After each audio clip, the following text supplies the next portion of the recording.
நாட்டில் சூரியனை ஆராயும் கோபுரங்கள் உதய்பூர், பெங்களூர், நைனிட்டால் ஆகிய இடங்களில் உள்ளன. சூரியனைப் போல் இன்னும் ஒரு சூரியக்கோள் கண்டுபிடிக்கப்பட்டுள்ளது. அது கான்கிரி என்ற பெயரால் அழைக்கப்படுகிறது. சூரியனில் நைட்ரஜன் அணுக்கள் ஹீலியமாக மாற்றப்படுகின்றன. அப்போது வெளிவரும் சக்தி தான் ஒளியாக மாறுகிறது. நம் தேவன் சூரியனும் கேடகமாக நம்மை பாதுகாக்கிறார். தேவன் பகலுக்கும் இரவுக்கும் வித்தியாசம் தெரியும்படி ஆகாய விரிவில் சுடர்களை படைத்தார். சூரியன் நமக்கு வெளிச்சத்தையும் ஒளியையும் கொடுக்கிறது. நார்வே நாட்டில் மிகுந்த குறைந்த நேரமே சூரிய ஒளி கிடைக்கிறது. இந்நாட்டில் உள்ள பறவைகளுக்கு தேவன் விசேஷித்த அறிவை கொடுத்துள்ளார்.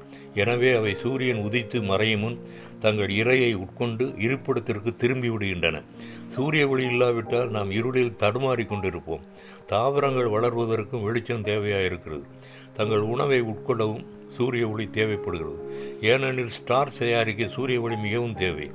காலை நேர சூரிய ஒளியில் நடைபயணம் மேற்கொள்ளும் போது நமது உடலுக்கு தேவையான வைட்டமின் டி கிடைக்கிறது. வியர்வையின் மூலமாக உடலின் அசுத்தங்கள் வெளியேறுவதால் சிறுநீரகங்களின் வேலைப்பளு குறைகிறது.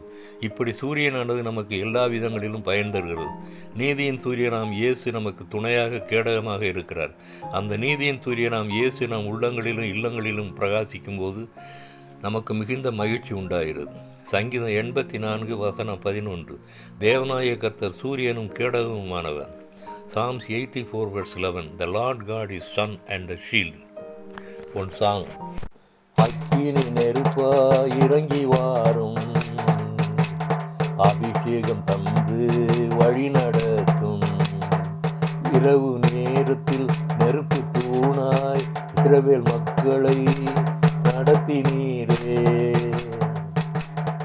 இருண்ட காலத்தில் இருண்ட உலகில் உம் சித்தம் செய்திட எங்களை நிரப்பும் இயேசுவே. அக்கினி நெருப்பாய் இறங்கி வாரும், அபிஷேகம் தந்து வழி நடத்தும். இரவு நேரத்தில் நெருப்பு தூணாய் இஸ்ரவேல் மக்களை நடத்தினீரே. இருண்ட காலத்தில் இருண்ட உலகில் உம் சித்தம் செய்திட எங்களை நிரப்பும் இயேசுவே. அக்கினி நெருப்பாய் இறங்கி வாரும், அபிஷேகம் தந்து வழி நடத்தும். ஜெபம். எங்களை நேசிக்கிற நல்ல பிதாவே, என்னை உடைய சமூகத்திலே தாழ்த்தி ஒப்புக் கொடுக்கிறேன். நீதியின் சூரியனாம் இயேசு என் உள்ளத்திலும் என் வீட்டிலும் பிரகாசிக்க கிருபை புரிய வேண்டும் என்று யெகோவா மேசியா நாமத்தில் கெஞ்சி மன்றாடுகிறேன். பரிசுத்த பிதாவே, ஆமென்.